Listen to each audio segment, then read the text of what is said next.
ഞായറാഴ്ച രാവിലെ നല്ല മഴയായിരുന്നു കേട്ടോ. ഇടവിട്ട് മഴ പെയ്യുന്നുണ്ടായിരുന്നു. അതുകൊണ്ട് തന്നെ മടി പിടിച്ചിരിക്കാൻ പറ്റിയ മൂടായിരുന്നു.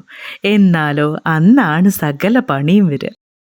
നെയ്ച്ചോറ് ആവശ്യപ്പെട്ടു. നെയ്ച്ചോറ് മാത്രം പോരാ, ബീഫ് ഫ്രൈ വേണം, ലിവർ ഫ്രൈ വേണം, പരിപ്പ് കറിയും വേണം. പിന്നെ ചമ്മന്തി സാലഡൊക്കെ നെയ്ച്ചോറിൻ്റെ സ്വന്തം ആൾക്കാരാണല്ലോ, അത് കൂടെ തന്നെ വേണം താനും. ഹായ്, ഞാൻ അശ്വതി. എല്ലാവർക്കും ഡി ഫാമിലിയിലേക്ക് സ്വാഗതം. എന്ത് സഹായവും ചെയ്തു തരാം, ഉണ്ടാക്കി തരുമോ എന്ന് ചോദിച്ചുകൊണ്ടാണ് പറയണേ. അപ്പം പിന്നെ എങ്ങനെയാണ് ഉണ്ടാക്കാതിരിക്കുക?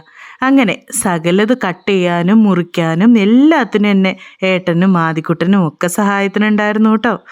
അതൊക്കെ വെച്ച് അവരുടെ സഹായമൊക്കെ സ്വീകരിച്ച് ഏകദേശം ഒരു 3 മണിയായപ്പോഴേക്ക് ഫുഡൊക്കെ റെഡിയായി. അപ്പം നിങ്ങൾ കരുതും 3 മണി വരെ വിശന്നിരിക്കണ്ടേന്ന്. ചുമ്മാതെയാ, വെറുതെയാ. 10 മണിക്കാണ് ബ്രേക്ക്ഫാസ്റ്റ് കഴിച്ചേ. അപ്പം 3 മണി വരെയൊക്കെ ക്ഷമയോടെ ഇരിക്കാം. കഴിക്കാൻ ഈ നെയ്ച്ചോറല്ലേ. നെയ്ച്ചോറുണ്ട്, കൂടതാ ബീഫുണ്ട്, ബീഫ് ഫ്രൈ, ലിവർ ഫ്രൈ, പരിപ്പ് കറി എല്ലാം റെഡിയാക്കി കൊടുത്തിട്ടുണ്ടായിരുന്നു. നിങ്ങൾക്കും എങ്ങനെയായിരുന്നു സൺഡേ സ്പെഷ്യലൊക്കെ ഉണ്ടാക്കിയില്ലേ? ഞങ്ങൾക്കിതായിരുന്നു ഇന്നത്തെ സൺഡേ സ്പെഷ്യൽ. അപ്പോൾ വീഡിയോ കണ്ടിട്ട് ഇഷ്ടപ്പെട്ടാൽ ലൈക്ക് ചെയ്യണം, ഷെയർ ചെയ്യണം, സബ്സ്ക്രൈബ് ചെയ്യണം. സബ്സ്ക്രൈബ് ചെയ്യാൻ മറക്കല്ലേ. നിങ്ങളുടെ സൺഡേ സ്പെഷ്യൽ എന്തായിരുന്നു എന്ന് കമൻറ്റും ചെയ്യണം. ബായ്.